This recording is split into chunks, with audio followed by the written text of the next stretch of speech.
Du coup, tu reçois cet appel-là et en 2017, tu fais ta première mission au Népal. Ouais, exactement. Comment ça arrivé? Alors j'ai un ami, il s'appelle Rémi. Euh, on discutait un peu comme ça. Tu sais, moi, bon, j'étais toujours dehors un peu avec Hmm. l'église, on évangélisait, j'évangélisais partout et tout. Et un jour, je parlais avec lui comme ça, et puis il me dit, mais je pars au Népal, est-ce que ça te dit? Ben, Hmm. en fait, alors moi, sur le moment, tu sais, bon, ça m'a beaucoup plu sur le moment, mais j'ai dit, écoute, Hmm. j'ai besoin d'aller prier, je reviens vers toi. Et après, peut-être, je sais pas, peut-être, je me rappelle plus bien, peut-être une semaine, quelque chose comme ça, bah, je sentais que c'était ma place. Mais je suis pas venu là-bas en tant que le grand évangéliste Simon Hmm. qui vient faire sa campagne d'évangélisation, etc. En fait, je suis allé là-bas vraiment dans le but de servir. Ouais. Je sentais dans mon cœur que ma place était bon, le côté découverte, mais surtout, je voulais être là pour servir même Rémi. Hmm. Je me rappelle, Être un soutien, hein. ouais, exactement. Je me rappelle, et puis même si lui regarde la vidéo, bah, il s'en rappellera très certainement. Mais j'étais toujours là, par exemple, je prenais toujours son bagage. C'est peut-être d'une attitude un peu bête hein, pour certains. Ils vont se dire, ah bah c'est son boy, regarde, il prend ses... Hmm. Mais en fait, pour moi, c'était important parce que je voulais, bah, vu que lui exerçait le ministère d'évangéliste à ce moment-là, Ouais, tu bah, veux le moi, je voulais servir être le au soutien maximum. et l'alléger, exactement. Et puis, c'est un bonheur. C'est un bonheur Hmm. de servir ses frères et sœurs, en vrai, tu vois, et Hmm. de les soutenir. Même dans le plus petit service. Même le fait de trimballer la valise. Même le fait d'être... je prenais la caméra, souvent, c'est moi qui capturais beaucoup d'images du Népal à ce moment-là. Et en vrai, c'est un bonheur parce que tu es quand même participant de l'œuvre de Dieu, Ouais. même dans les plus petites choses. Donc c'était génial. Hmm. Et Et puis, je me rappelle ce voyage au niveau de la mission, ça m'a bouleversé. ah, Ouais, ça m'a bouleversé parce que je me suis rendu compte que il y avait bien plus. En fait, j'aspirais à plus parce que quand je lisais la Bible, je voyais qu'il y avait, que c'est pas juste métro boulot dodo, tu vois, hmm. boulot dodo église, tu vois, c'est pas juste ça la vie, tu vois. Mais qu'il y avait beaucoup plus et j'aspirais à ça. Et quand je suis allé avec Rémi, je me rappelle, même dès le premier jour, il avait une stratégie un peu de prière Ouais. où on priait, nous, en gros, on bénissait l'église et les personnes, et il y avait des groupes d'intercesseurs qui priaient pour nous. Ok. Et il avait eu à cœur d'aller euh, prier pour les intercesseurs. C'était le premier jour. Et on y est parti. Et pendant qu'on priait, je me rappelle, ouais, non, c'était deuxième personne pour qui je prie. D'un coup, je vois la personne qui commence à tomber vers le mur, tu vois. Ok. Et En plus, toi, tu vois ça et tu dis, mais rêve-toi, madame, qu'est-ce qui ouais, se non, mais passe? c'est ça. Non, non, premier réflexe, ça a été, wow, qu'est-ce qui se passe? Limite à regarder mes mains, à dire, attends, il y a un bug là. Qu'est-ce que j'ai fait Ouais, là? c'est ça, c'est ça. Ça a été vraiment en mode, waouh, tu vois, qu'est-ce qui se passe? Et après, par la suite, de ce que j'ai vécu au Népal, ça a été très souvent ça, tu Ok. vois. Il y a eu cette réunion de jeunes, je me rappellerai toute ma vie, cette réunion de jeunes où j'avais un frère qui était avec nous, euh, qui, qui prêchait en anglais et était plus jeune que moi. Et je me rappelle, je me sentais petit quand il prêchait et je me disais, mais waouh, mais il est là, il est plus jeune que moi. Il prêche super bien, en plus il prêche en anglais, tu vois. Tu sais, tu te dis Hmm. waouh, tu vois. Ouais. Et tu sais, je me sentais vraiment petit, tu sais. Je me disais, mais Seigneur, moi je suis rien en comparaison de lui en fait, tu vois. Hmm. Et je me sentais vraiment ouais, petit en fait. C'était petit, sans force, faible, tu vois. Et, euh, et après, bon, on va me dire des fois, ouais, c'est pas bien de se comparer, mais là, je me disais, waouh, en fait, bah, j'ai rien à voir, j'ai du retard à rattraper, quoi, Hmm. tu vois. Ouais, mais c'était plus en mode, tu veux aspirer à ça, Ouais, tu vois. c'est ça. Ouais. Et, et là, ben, je me rappelle qu'à un moment, lui, il avait prié sur un moment de le fait, il avait parlé sur le fait de, pardon, de recevoir aussi l'esprit, etc. Et on a prié pour que les jeunes, à ce moment-là, lors de la réunion, puissent recevoir l'esprit. Puis il me dit, allez hop, on va venir, on va vous imposer les mains, tu vois. Hmm. Mais moi, sur le moment, je me dis, bon, tu sais, j'y crois, tu vois, mais je me dis, bon, ok, mais est-ce que je vais vraiment être utile, tu vois? Parce que Ouais. juste avant, lui, il venait de prêcher comme un lion, là, et moi, je me disais, ah ouais, moi, sa comparaison, là, je suis tout doux, tu vois? L'agneau. Non, mais c'est ça. Et en fait, je me rappelle, je pose les mains sur un jeune, voilà, je prie pour lui, deux jeunes, voilà. Et puis d'un coup, je pose les mains sur un jeune, et là, je vois le jeune, il tombe par terre, tu vois. Hmm. Et là, je me dis, oh, qu'est-ce qui se passe? Puis je continue, je prie pour un autre jeune, je vois le jeune, il commence à vaciller, je dis, oh, attends, qu'est-ce qui se passe là? Et puis, à un moment, j'entends vraiment la voix du Seigneur me dire, maintenant va chez les femmes. Et en Hmm. fait, il faut savoir qu'au Népal, il y a, dans les églises comme ça, il y a vraiment deux Différent. catégories. Ouais, en fait, les hommes et les femmes se mettent vraiment dans deux Chacun de leur côtés côté? différents, tu Ok. vois. Et donc je vais de l'autre côté de l'église, côté des femmes. Et là, je commence à prier pour qu'ils reçoivent l'esprit. Et là, toutes les femmes, elles tombent. J'ai des paroles de connaissance, des paroles tu vois, de la Hmm. prophétie. Je prophétise sur les gens. Il y a un jeune homme, je me rappelle, Sachin, sur lequel j'avais prophétisé. Et j'avais prophétisé, je lui avais dit, tu seras un évangéliste. Et je lui disais, le Seigneur, il voit ton cœur. Et tu vas être un évangéliste, tu vas amener beaucoup d'âmes à Christ. Hmm. Et aujourd'hui, quand j'ai eu de ces nouvelles la dernière fois, il amenait des gens au Seigneur. Et il me Ouais, disait, mais je fais le boulot d'un évangéliste. Tu vois. incroyable. Euh, alors après, bien sûr, l'évangéliste, c'est pas seulement celui qui va capturer des âmes, tu vois. Oui, Euh, Après, je sais pas comment il est au niveau de son église, mais il me disait, ce que tu as prophétisé, c'est vrai, tu vois. c'est ça, raison. Ouais, exactement. On vivait des choses, des temps incroyables, comme ça tout du long, avec des miracles, des guérisons. Et quand je suis rentré à la maison, après tout cela, parce que j'ai vu des boiteux marcher, des aveugles Hmm. voir, des démons être chassés, ça a été 10 jours intenses comme ça de miracles, tu vois, et où Ouais. Dieu s'est servi de moi. Hmm. Quand je suis rentré à la maison, je me suis dit, mais c'est ça la vie? Métro, boulot, dodo, ça y est, je reprends, tu vois. Je dis, mais non, c'est T'étais pas plus ça. vrai pour ça. Ah, mais non, je dis, mais non, l'atterrissage, il est violent, tu vois. Hmm. Je dis, non, c'est pas possible. Tu vis 10 jours comme ça, t'as envie que ça dure tout le temps, en fait, Ouais. tu vois. Et, euh, et puis, bah, par la suite, après, j'ai décidé de. Enfin, j'ai fait 4 mois de travail, peut-être un peu plus, ouais, 3 mois et demi, 4 mois peut-être. Hmm. Et puis après, j'ai dit, bah non, on va repartir, quoi. Mais du coup, quand tu es au Népal, le fait que tu vas dans un autre pays avec une autre culture, est-ce qu'il y a des choses qui t'ont même marqué, même le fait que tu sois un étranger, tu as importé la parole de Dieu, est-ce que les gens ils étaient réfractaires, ils recevaient parce qu'il y a quand même ce défi, tu sais, en tant que même Européen, on va dans notre pays pour annoncer l'évangile, comment adapter le message à la culture, comment se faire accepter du pays, comment les gens peuvent recevoir bien Mm. la parole, tu vois, et pas ramener juste notre schéma occidentaux. Alors, est-ce qu'il y a des choses qui t'ont marqué là-bas? Et comment t'as vécu tout ça quand t'es arrivé là-bas, tout simplement, en fait? Euh, Alors, je suis pas arrivé là-bas forcément avec quelque chose qui m'a choqué en particulier, Ouais. avec un inattendu ou quoi. J'ai une qualité, c'est le fait que je suis un peu comme un caméléon. Mm. J'ai tendance à réussir à m'adapter à tout le monde sans problème. Que ce soit un jeune, un vieux, un bandit, un homme d'affaires. En général, j'ai une faculté comme ça. Je confirme. Ah oui. Amenez Simon dans votre église, chaque personne qui va arriver, il va aller la voir, il va discuter comme si c'était son pote depuis. Voilà, mais non, mais c'est une vraie qualité que j'ai du Non, mais c'est Seigneur, vrai. par contre. C'est vrai. Et ce qui fait que du coup, en plus, je me rappelle quand je suis parti là-bas, j'ai ma grande sœur Anne qui m'a dit Simon, va là-bas et prends-en plein les yeux, prends-en plein la Mm. vue. Va pas juste là-bas en tant que serviteur, mais va aussi apprendre, tu vois. Mm. Ce qui fait que du fait aussi que je suis venu avec cette position-là, en mode je vais apprendre, je suis pas venu imposer forcément quelque chose. Je suis Mm. venu apprendre des Népalais aussi, Ouais, ce qu'ils mangeaient, comment ils vivaient, etc. Tu vois. ouais. Après, pour sûr, c'est une culture qui est différente. Là-bas, j'ai pas rencontré de feu rouge, par exemple, tu vois, quand les gens ils conduisaient. Donc forcément, il y a des Ouais. choses qui font peur, des fois.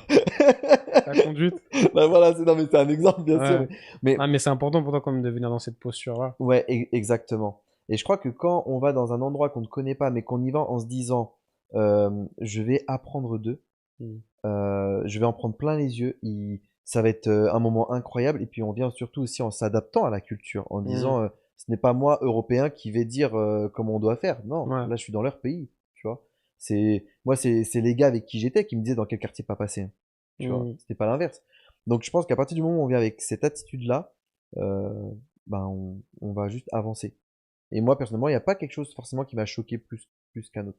Ok. Tu sais, forcément, tu vois, par exemple, bah, comme je te disais tout à l'heure, les femmes d'un côté, les hommes de l'autre, etc. Sur le moment, ça peut être un peu choquant parce que nous, dans notre Ouais. culture en France, on n'a pas ça. Mais en fait, c'était même Oui, c'était pas. pas grand-chose. Genre, en mode après, tu Ouais, t'adaptes, tu quoi. passes vite au-dessus, et Ouais. puis tu te dis, bah, c'est comme ça ici, c'est comme ça, c'est tout. Mm. Tu vois? C'est comme quand tu vas chez quelqu'un. Chacun a ses règles dans sa maison. Ouais. Tu vois? Et tu t'adaptes aux règles de la personne. Bah, en fait, c'est Mm. pareil dans chaque pays. D'accord. Non, mais c'est intéressant parce que tu dis ça. Et du coup, bah, t'es rentré. T'es là Ouais, en mode je veux vivre plus. Du coup, tu ouais. repars. Je repars après avec ouais, l'organisme Jeunesse en Mission. En plus, ce qui est drôle, c'est que Jeunesse en Mission, j'avais croisé des jeunes qui étaient en mission, justement, de Jeunesse en Mission, au Là-bas. Népal. Ouais, Ah, exactement. déjà préparé la suite. Exact, mais complètement.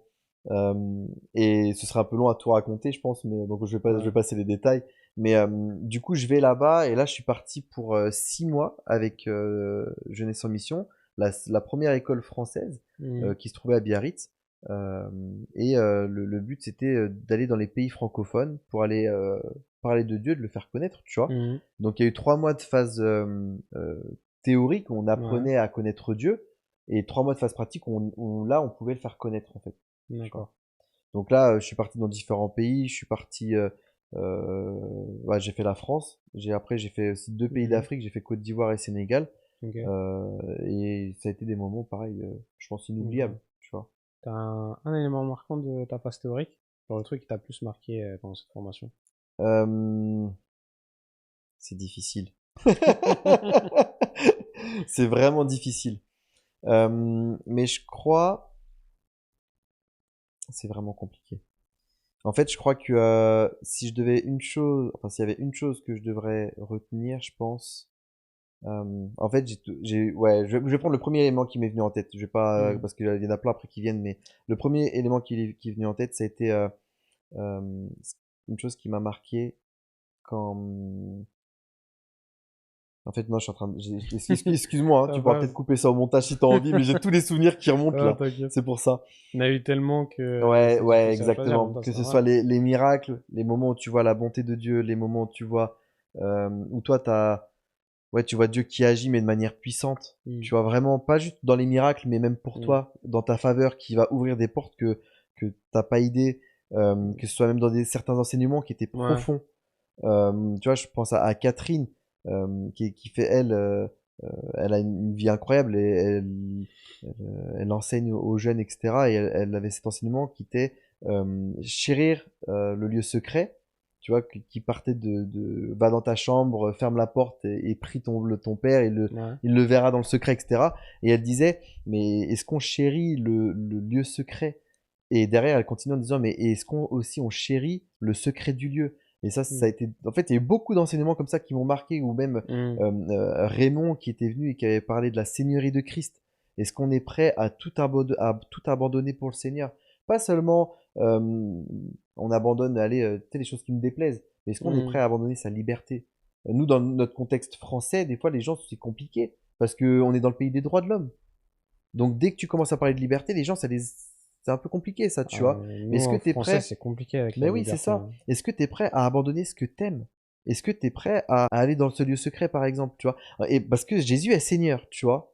Mhm. Donc nos regards Donc, doivent être fixés sur lui, tu ouais, vois. donc ça implique qu'il est seigneur de nos vies et qu'il a tout Exactement, droit, toute autorité sur nos vies. exactement, exactement. Dès qu'on vient à Christ, on a des droits. On a le droit on est enfant de Dieu. On voit, on a du pouvoir sur des autorités, etc. Tout ça. Mais on a aussi des devoirs envers Mhm. Dieu, envers le Créateur, tu vois, envers Jésus qui est C'est vrai, ça, Seigneur. hein. Et c'est des choses qu'on oublie.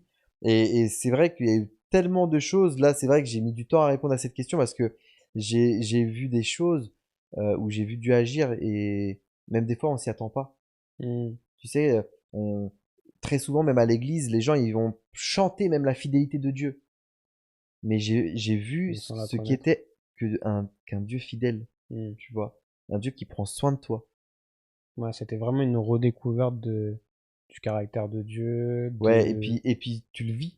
Je le Ouais. vivais. C'était là, je vivais des moments où, comme l'évangile en fait. Mhm. Tu vois, c'était pas juste de la théorie, c'était pas juste le dimanche matin ou avec une réunion en semaine. Non, là, je vivais quelque chose tous les Mhm. jours. Ouais, mais c'est vrai, en plus, t'as dit un truc qui a marqué, c'est vrai qu'on parle beaucoup dans les églises, même du pouvoir, en crise, voilà, d'être une nouvelle créature, on pouvait prier pour les malades, chasser les Oui, démons, mais on parle très peu aussi des devoirs. mais oui, Et en vrai, complètement. c'est fort. Avant même tout ce pouvoir, tu as des devoirs envers Dieu. Exactement. Avant même d'être sauvé, quand Jésus t'appelle, il dit, t'as un devoir, si tu veux me suivre, bah, il y a telle condition, Ouais. quoi. Et Et c'est un serviteur et le maître, quoi. exactement. C'est ce rapport-là. Exactement. Et c'est tellement logique, même quand tu regardes la façon dont la France est faite. Nous, en Mm. tant que citoyens de n'importe quel pays, tu as des responsabilités, tu as un Mm. devoir de citoyenneté envers ton pays, Ouais, tu vois. Mais nous, notre royaume, ok, il n'est pas de ce monde, mais il y a le royaume de Dieu qui est là aussi. il y a des Et principes qui sont les mêmes, hein. exactement, mais complètement. On a des devoirs envers ce royaume, tu Mm. vois, et envers le roi de ce royaume. Surtout. On n'oublie pas ça. De ouf, c'est plus important. Bah ouais. Et du coup, après, tu fais des missions en France, Ouais, Paris-Gathème, ouais. Côte d'Ivoire, Sénégal. Est-ce que t'as pas faire trop, mais deux événements qui t'ont marqué, auxquels t'as tiré des enseignements de ce que t'as vécu là. Ouais. Euh, Si je devais choisir, déjà, il y en aurait un que je prendrais, je pense, c'était quand j'étais en Côte d'Ivoire, j'étais dans un petit village qui s'appelle Dabou. Et juste avant en fait, on va pour partir, on avait fini notre mission de 2 semaines à peu près, on avait passé 10 jours, ouais. Et on avait passé là-bas, on évangélisait, etc. On enseignait aussi les gens.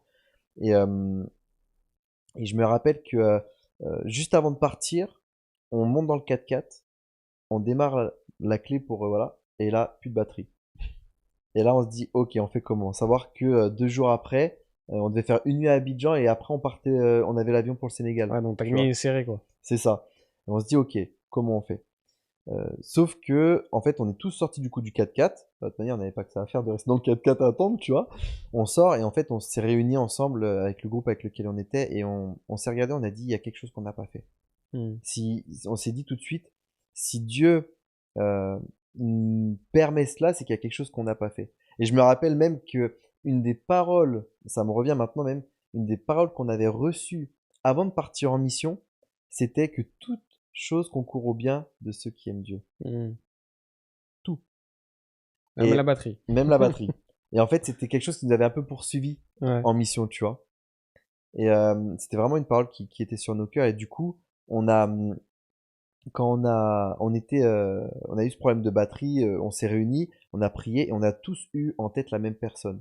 Il y avait un homme qui avait un problème à une jambe, que sa jambe était sur le côté tordue, et on avait tous été un peu avec lui, on avait tous eu à cœur de prier pour lui, etc. Mais ça ne s'était jamais fait. On n'avait jamais eu Ok. vraiment l'opportunité, tu vois. Et là, du coup, on s'est mis d'accord, on a dit, bon, on va aller le voir, on va aller prier pour lui. Donc on va le voir, il était pas loin, il était à côté, hein, parce qu'il nous disait au revoir avec les autres membres du village, de D'accord. ceux qui nous avaient accueillis. Donc on va le voir devant tout le monde, on dit on aimerait prier pour toi. Donc lui un peu choqué, il accepte, ok. Et on se met à prier pour lui, et là il commence à manifester un démon. Tu vois, Ok. il commence à se raidir, etc. Et derrière, moi je reçois des paroles de connaissance sur le fait qu'il y a eu de la sorcellerie de fête, et, Ok. et principalement du vaudou, tu vois. Et d'ailleurs, même ce village était réputé pour la sorcellerie, tu vois. Là, aujourd'hui, il y a des chrétiens qui sont là-bas, et ils ont une toute petite église, etc. Et je vous invite même, si vous pensez à eux, ben, priez pour eux, euh, pour les gens les chrétiens du village de Dabou.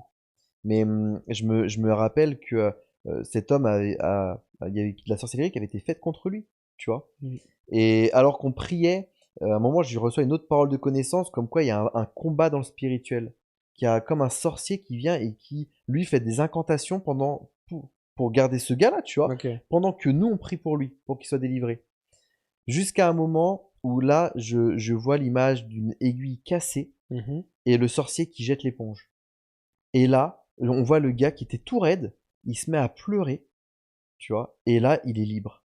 Et les douleurs qu'il avait même dans le genou, en fait, il m'avait dit, ça me faisait une sensation d'aiguille qui rentrait, tu vois. Et c'était complètement en accord avec la parole de connaissance que j'avais eue, tu vois. Et parti, plus de mal. Alors sa jambe ne s'est pas remise droite, parce Ouais. qu'en plus il avait été opéré plusieurs fois, etc. Mais tu vois, même c'était tellement dingue parce que il nous avait raconté, il nous avait dit, mais vous savez, lorsqu'on m'a opéré, que j'avais toutes ces douleurs, le genou, en fait, il m'a dit du jour au lendemain, mon genou s'est mis à gonfler. Et quand ils m'ont opéré, ils ont ouvert, des cafards sont sortis de la jambe. Des Tu vois, cafards. des cafards. C'est qu'en fait, ça devait pourrir à l'intérieur, en fait. Tu vois. Ah ouais, Et même lui d'accord. n'a aucune explication. C'est pas genre, un jour il est tombé, il s'est blessé, il y a eu une infection ou quelque chose. Non, du jour au lendemain, c'est arrivé, son genou a gonflé et des cafards étaient là. Tu vois. Et donc, Ah ouais, mais ça, il est c'est passé de de. la sorcellerie. Ben oui, et il est passé de multiples fois sur la table d'opération. Et en fait, c'est pour ça qu'à force de passer sur la table d'opération, Ouais, son son jambe genou était était de tordue. travers, tu vois. Mais par contre, et il avait continuellement mal, hein. Mais par contre, quand on est parti, il était libre. Il y avait un esprit qui était parti, un esprit méchant, et il n'avait plus aucune douleur au niveau de sa jambe, tu vois. Et moi, la chose qui m'a, je crois, le plus marqué de ce moment-là, ça a été quand on a dit Amen, quelqu'un est venu avec la batterie de la voiture. Ça y est, vous avez accompli la mission, voici la Mais récompense. complètement. Limite, c'est un jeu le truc. Mais complètement. C'est, tu vois, c'est la Quête cinématique. accomplie. Non, mais c'est ça. T'as les étoiles, tu sais, qui s'affichent, De tu ouf. vois. Mais, et c'est complètement fou, Ouais. tu vois. Le timing, il était parfait, t'as envie de dire. Il y a que Dieu pour faire ça. C'est le timing Non de mais, Dieu. tu, C'est incroyable. humainement, tu peux pas. Tu peux Ah pas non, faire non, non, tu peux un pas. truc comme ça. Tu peux pas. Ça dépend pas de toi. Ça peut. C'est même pas Puis, du hasard. Les gens diraient c'est du hasard, mais ça peut surtout pas que être du hasard, ce genre de choses. Surtout qu'en plus, nous, on est en Afrique. On Ouais. connaît personne, on sait pas comment ça se passe. Et puis, Mm. on est dans un village un peu reculé. On n'est pas dans la belle ville, etc. On est dans un Ouais. village qui commence à être un peu reculé. Donc, en fait, forcément, tu sais pas combien de temps la batterie peut mettre à venir, tu vois. Vous. Et là, elle vient au moment où on a dit Amen. On a fini Mm. de prier. Le gars est libre. Amen. La batterie arrive. On peut Mm. partir, on peut rentrer. Tu vois. Donc, Ouais. je pense que je vais te donner juste cet exemple-là parce que ça a été un peu long à Ouais. expliquer. Mais il y a eu beaucoup de choses après qu'on a pu vivre, que ce soit en France, Au Sénégal aussi. au Sénégal. euh, Il y a eu beaucoup de choses, des gens qu'on a vu se tourner vers Christ, même Mm. des musulmans. Ouais. Il y a eu ouais, des choses vraiment très belles Oui, qu'on c'est a vrai que vues. Sénégal, oui, majeure partie musulmane. Ouais, ouais, beaucoup de Ouais. musulmans, une minorité de chrétiens. On a rencontré un gars. Nous, on est arrivé là-bas au Sénégal. Le premier jour, on rencontre un gars, il habitait juste à côté, et on apprend qu'un mois avant, il a fait un rêve sur Jésus. Mm. Et il nous a suivis pendant tout notre séjour au Sénégal, en fait, au final. Et Ouais. parce qu'on lui a dit qu'on était chrétien, tu vois, moi j'avais témoigné, et puis voilà. Et quand je l'ai revu l'année d'après, je lui avais moi offert une Bible à l'époque, et l'année d'après, il ouvrait la Bible et en cachette, il allait lire. Mais il Mm. était obligé de lire en cachette parce qu'en fait, t'as des risques quand même pour les musulmans, tu Mm. vois, bah, d'être Éloigné de sa bah, famille. ouais, exactement, d'être renié et tout ça, tu vois. Donc, euh, il y a eu beaucoup de choses on a vu vraiment la main du Seigneur nous conduire, en fait, tout simplement, Mm. tu vois. Amen. Amen. Amen, c'est lourd. Et du coup, tu termines cette mission. Euh, Après, quand tu rentres, du coup, en France, euh, c'est quoi tes premières pensées? Tu te reposes d'abord? Ouais, Parce que je suis, j'imagine que ça devait être intense déjà, quand même, ouais, tout ce que vous avez vécu et tout. ouais. Un grand conseil même. Alors, nous, on a vécu des missions intenses, Mm. des missions où on faisait beaucoup de choses. Ouais. Et ce n'est pas quelque chose que je conseille. Mm. Là, c'est une mission courte, quoi. Comment ça va? Quand c'est une mission courte, si c'est une mission courte, par exemple, tu pars 10 jours ou 2 semaines, Mm. et que là, c'est hyper intense, fonce. Va pas forcément te dire, bah, je vais garder un jour dans ma semaine pour me Mm. reposer. Nous, on partait plusieurs mois. Ouais. Quand on part plusieurs mois comme ça, moi, je conseille par contre vraiment d'avoir des temps de repos parce que pour le corps, pour les émotions, pour l'esprit, c'est bon d'avoir un temps de repos, euh, au moins un jour par semaine. Ouais, le temps d'encaisser de tout ce que tu vis, Ouais, surtout, de prendre, et exactement. puis nous reposer, parce que, ouais, c'est Et, intense, tu te lèves tôt, tu et te puis couches pour tard. donner, il faut aussi recevoir des fois, Ouais. tu vois. Et il faut aussi savoir des fois s'arrêter pour s'asseoir auprès de Dieu. Mm. Jésus lui-même était débordé de gens et il prenait du temps pour C'est vrai, aller ça. euh, au calme, sans les gens, sans servir, juste pour être Mm. auprès du Père, tu vois. Ouais. Et puis il dira même, si tu regardes bien aux disciples, ils ont fait de la mission, ils étaient là Mm. en train de revenir, ouais, Reposer, oh ouais. non, exactement, allons dans un endroit désert, on va aller se reposer maintenant, tu vois. Mm. Donc moi, c'est vrai qu'après, quand je suis rentré de tous ces mois de mission, que je suis rentré à la maison, ben ouais, j'ai pris des mois de repos. Je continuais à servir Christ dans mon église, auprès des jeunes. J'avais Mm. évangélisé, je prêchais aussi. J'avais commencé à prêcher dans l'église, etc. Et puis en plus, j'avais le Seigneur qui m'avait aussi convaincu que je devais faire une deuxième année à Jeunesse en Mission, mais là en Ok, tant que staff. Donc d'accord. du coup, en fait, j'allais pas rentrer et me retrouver un boulot forcément parce que je savais Mm. que même pas 6 mois Ouais, tu après, savais que tu repartais. je repartais. Donc au contraire, je remettais même des plans d'action en place. J'avais mis un moyen avec mon église où j'avais un contrat avec eux. Et en fait, j'avais un système de dons, mais qui passait par le contrat. Ce qui fait qu'en fait, j'avais quand même une rémunération qui était officielle. Ok. Et c'est bon, ce genre de choses-là, même pour la retraite, si pour la Mm. sécu aussi, tu vois. Ouais, En fait, c'est des choses des fois qu'on ne pense pas forcément, mais qui sont importantes, ouais. tu vois. De penser pas juste à ce qui se passe sur le tenté devant son nez, mais Mm, vraiment pour sur après la aussi, longue quoi. durée, voilà, tu vois. Donc j'ai pu mettre toutes ces choses en place. Et puis après, je suis reparti j'ai fait 7 mois de staff après dans la base Jeunesse en Mission. D'accord. Et vous êtes repartis, du coup, dans les mêmes endroits? Ouais, Ouais. on a fait, c'était le même principe. 3 mois Mhm. de formation, 3 mois. Mais là, du coup, j'étais staff, donc du coup, c'est moi qui emmenais l'équipe. Et là, on est reparti dans les mêmes endroits. On était Ok. reparti à Dabou en Côte d'Ivoire. On a refait Paris Je t'aime, par exemple, en France. On est Mhm. reparti à Marseille. On était parti euh, au Sénégal aussi. Et vraiment aux mêmes endroits. Il y a eu une ville qu'on n'a pas fait en Côte d'Ivoire qu'on avait fait la première année. mais on a refait les mêmes choses. Les Donc, mêmes, du coup, comme tu es reparti du coup, dans les mêmes endroits où tu es allé la première année, donc tu as revu les mêmes personnes, tu vois, est-ce que tu as un élément à nous raconter? Peut-être au Sénégal, comme tu as ouais. raconté Côte d'Ivoire? Ouais, bien sûr. Disons qu'au Sénégal, après, c'était un peu particulier. C'était un moment vraiment. En fait, on a vécu des choses compliquées dans notre groupe pendant D'accord, notre temps au Sénégal, et ça a été des choses qui sont venues même désunir une personne avec notre groupe. Et d'accord. c'est allé assez loin, et on a passé énormément de temps avec un des responsables jeunesse en mission en Zoom à discuter de comment est-ce qu'on doit parler, comment ci et comment ça et comment machin. Mais c'est bien que t'en parles parce que, enfin, c'est vrai qu'il y a les bons côtés de la mission, mais il y a aussi ces mauvais côtés aussi de la mission où il y a des choses pratiques, bah, l'unité même dans une équipe, tu parles, l'organisation, enfin, c'est des choses parfois auxquelles on pense pas. On Ouais, pense tout ce qui est bien dans la mission, on va annoncer l'évangile, on va avoir des ouais, miracles, mais il y a tout cet orga aussi à avoir et cette unité surtout quand tu pars en équipe, quoi. ouais, complètement, complètement. Mais tu sais, même au Sénégal, je me rappelle, même dès la première année et la deuxième année, ça m'avait fait pareil. Et c'est là qu'on peut voir aussi qu'il y a vraiment des autorités spirituelles qui sont là quand même Hmm. euh, et qui ne veulent pas de notre venue, Ouais. tu vois. Je me rappelle, c'est pas le genre de pensée, des pensées que j'avais quand j'étais pas chrétien. Mais quand j'ai mis le pied au Sénégal, au Côte d'Ivoire, j'ai pas de problème. Mais quand j'ai mis le pied au Sénégal, j'ai eu des pensées de meurtre. D'accord. Pourtant, je suis chrétien, je viens faire la mission de Christ, Ouais. et d'un coup, sans que je sache pourquoi, j'avais des pensées de meurtre qui revenaient. Et moi, c'était des Et, pensées de meurtre. Les pensées de meurtre, c'était des choses que j'avais quand j'étais vraiment pas chrétien, où ouais. je me voyais en train de tuer des gens. Tu vois, vraiment, mais voilà, bref, je passe les détails, hein, mais Ouais. euh, Mais c'est vrai qu'il est avec la fatigue ou le fait que ça alors, je date pense ou... la fatigue est en Ouais. jeu, mais je crois sincèrement aussi que c'est aussi simplement Spirituel, une ouais. oppression spirituelle qui est là aussi. Ouais, c'est venu comme ça d'un coup. Ah ouais, complètement. Et qui est partie quand je suis arrivé en France. Ouais. Ok. Et c'est même, tu vas te dire, même un peu complètement fou. On pourrait même me prendre vraiment pour un malade, mais je me rappelle même que j'ai demandé pardon à mon équipe par rapport à ça. Tu vois, Hmm. où je leur ai dit, mais attendez, priez pour moi là, parce que là, ça va pas. Tu vois.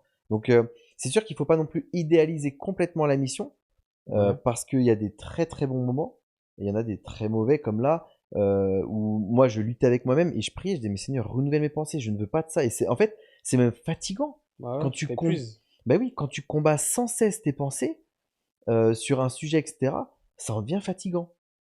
Donc voilà, ouais, c'est sûr que c'était pas forcément facile. Et puis là, il y a eu ce côté vraiment de désunité qui était là. Mais malgré tout, on a vécu quand même des belles choses. Je me rappelle la deuxième année quand on était au Sénégal, il y a eu ce gars qui s'appelle Omar. Il venait d'un autre pays et il parlait pas français, donc on avait communiqué en anglais et tout.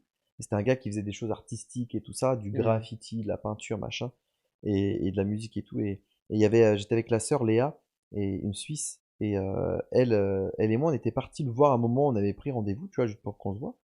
Et on se met à parler de Jésus, on se met à parler de l'islam, on se met à parler de la Bible, de toutes ces choses-là. Et puis à un moment où ça commence à chauffer un peu, tu vois, Hmm. où on sent en fait notre discussion du fait qu'il n'était pas d'accord. En fait, t'as l'impression que les esprits se chauffaient un petit peu, tu vois. Et puis Léa, elle se met à prier un peu dans son coin, et puis d'un coup, en fait, nous, par la suite, on se met à discuter, mais dans la paix, Hmm. tu vois. Et je me rappelle après, derrière, on va pour partir, je lui dis, mais écoute, j'aimerais beaucoup prier pour toi, est-ce que tu es d'accord? Il me dit oui, ok. Et je lui dis, ok, bah, pourquoi tu veux que je prie? Et là, il me dit, bah écoute, j'ai mal au dos depuis des années, ça part pas. Quand je peux pas faire tel mouvement, etc., il me montre, hein. Et je lui dis, ok. Et je pose les mains et je prie pour lui. Et là, plus de mal, plus de Hmm. douleur. Et il était choqué, tu vois. Un musulman comme là, alors qu'il était là en train de débattre avec moi juste avant sur est-ce que Jésus est bien mort crucifié, etc., tu vois, et qu'on parlait de tout ça. Parfois, il y en a, ils ont besoin du miraculeux Mais pour être complètement, convaincus. Ça peut être une complètement. porte à pas pour, du coup, la vérité. De goûter que Dieu est bon. Ouais, C'est juste ça, c'est cool. expérimenter. Ouais, bref, moi je te raconte peut-être après aussi. Ça m'a rappelé une autre histoire, ça, du coup. Mais, et le gars, il m'a dit comme ça, il m'avait dit, mais quand je lui ai dit, mais comment tu te sens, qu'est-ce que tu as senti, etc., il m'a dit, mais euh, j'ai senti un nerf se créer dans mon dos. Hmm. Et en fait, je sais pas s'il y a eu un nerf qui était sectionné ou quoi, mais il m'a dit: «J'ai senti quelque chose se créer dans mon dos». Moi, j'ai trouvé ça fabuleux, si tu veux, mais c'est parce que c'est pas moi, c'est le Seigneur, tu vois, qui fait Ouais, ça. Comment t'étais est-ce que le moi, premier surpris. mais complètement, comment est-ce que moi, Simon, jeune homme, humain, qui a juste 10 Imparfait. doigts, je peux créer un air comme ça, tu vois? Ouais. C'est pas moi, c'est le Saint-Esprit qui fait ça, tu vois? Mm. Et puis il y avait son collègue qui était là, ils étaient tous les 2 choqués, si tu veux. Et après, bon, par la suite, j'ai pas eu de nouvelles. Des fois, c'est un peu ce qui est dommage, c'est que des fois, on peut perdre le contact du fait qu'on se voit plus. Ouais. Au début, on garde le contact, mais au fur et à mesure de la vie, tu sais, avec les choses de la vie, les occupations, Mm. etc., on perd le contact. Mais, euh, mais j'espère peut-être qu'il s'est converti, Mm. tu vois. Mais c'est là, tu vois, c'est là que c'est important où je pense qu'on fait de la mission, surtout à court terme, c'est de travailler avec les églises locales. Oui, Parce complètement. que justement, tu rencontres des personnes que tu vas peut-être jamais voir parce que toi aussi tu vas rentrer dans ton pays. Bah là, les mettre en relation avec l'église et Oui, l'église, du coup, continue le le travail. travail, tu vois. Ouais, complètement. En vrai, c'est trop important. Ouais, complètement. Après, en général, moi, j'avais toujours quand même pour habitude d'envoyer vers des églises locales. Mm. Ouais. Euh, je disais même, par exemple, en fait, suivant où est-ce qu'on nous accueillait, je rencontrais quand même des chrétiens et je voyais un peu qui était sûr, qui ne l'était pas. Ouais. Et souvent, du coup, aux personnes, je donnais le numéro de téléphone d'un chrétien sûr. Je me rappelle en Côte d'Ivoire de Jérôme, qui était évangéliste et qui, lui, j'ai donné son numéro sans problème. Et j'ai dit, bah écoute, appelle telle personne, lui va venir te Mm. visiter. Et je le savais qu'il allait venir visiter, par exemple, Ouais. tu vois. Donc, non, c'est hyper important de travailler avec les églises locales. Si on peut d'envoyer vers des églises locales. Mm. Et c'est là qu'on voit aussi un truc bête, hein, mais on ne peut pas travailler tout seul. Ouais.